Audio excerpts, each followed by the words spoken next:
मंडळी, आपण ज्या ठिकाणी आहोत ते ठिकाण आहे तीर्थक्षेत्र गोंदवले बुद्रुक येथील प्राथमिक आरोग्य उपकेंद्र. तुम्ही बघू शकता, हेच ते आरोग्य केंद्र आहे.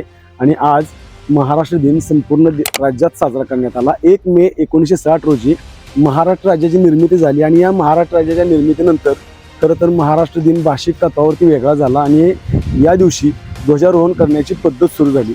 आज संपूर्ण राज्यामध्ये प्रत्येक ठिकाणी हे ध्वजारोहण झालं. मात्र गोंदवले बुद्रुक हे एकमेव असं गाव असेल की या ठिकाणी आरोग्य उपकेंद्राच्या अंतर्गत असणारा ध्वज आपल्याला रिकामा दिसतोय.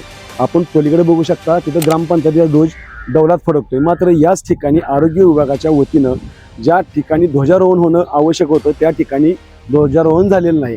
या संदर्भात आपण हे दृश्य तुम्हाला दाखवतोय. ही दृश्य आपण पाहू शकता.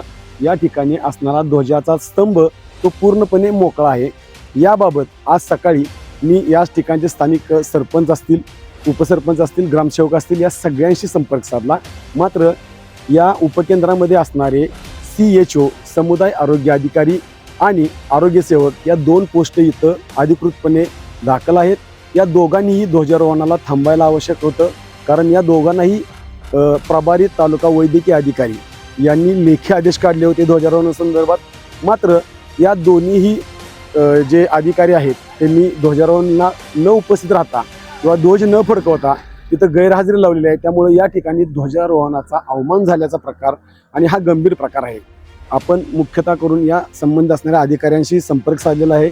त्याचबरोबर जे सध्या सहाय्यक BDO म्हणून काम करतात, चंद्रकांत खाडे त्यांचं नाव आहे, त्यांच्याशी आपण या संदर्भात संपर्क साधला होता. त्यांनी सुद्धा मी चौकशी करतो म्हणून सांगितलं. त्यानुसार या ठिकाणी प्रभारी तालुका वैद्यकीय अधिकारी म्हणून काम करणारे डॉक्टर प्रथमेश डोंबे यांच्या अंतर्गत हा विषय येतो.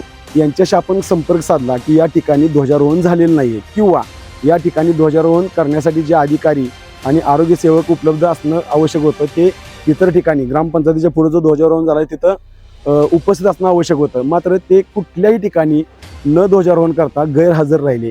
त्यामुळं तालुका वैद्यकीय अधिकाऱ्यांना आपण विचारणा केली. त्यांनी लेखी आदेश दिल्याचं हे आपल्याला सांगितलेलं आहे. आणि हे लेखी आदेश येऊन सुद्धा या ठिकाणी यांनी ध्वजारोहण न करता गैरहजेरी दाखवली. त्यामुळं आरोग्य विभाग या दोघांच्या वरती जे गैरहजर राहिले होते त्या अधिकाऱ्यांच्यावर काय कारवाई करणार हे बघणं सध्या औत्सुक्याचं ठरेल. आपला आवाज न्यूजसाठी संदीप जठार, गोंदवले.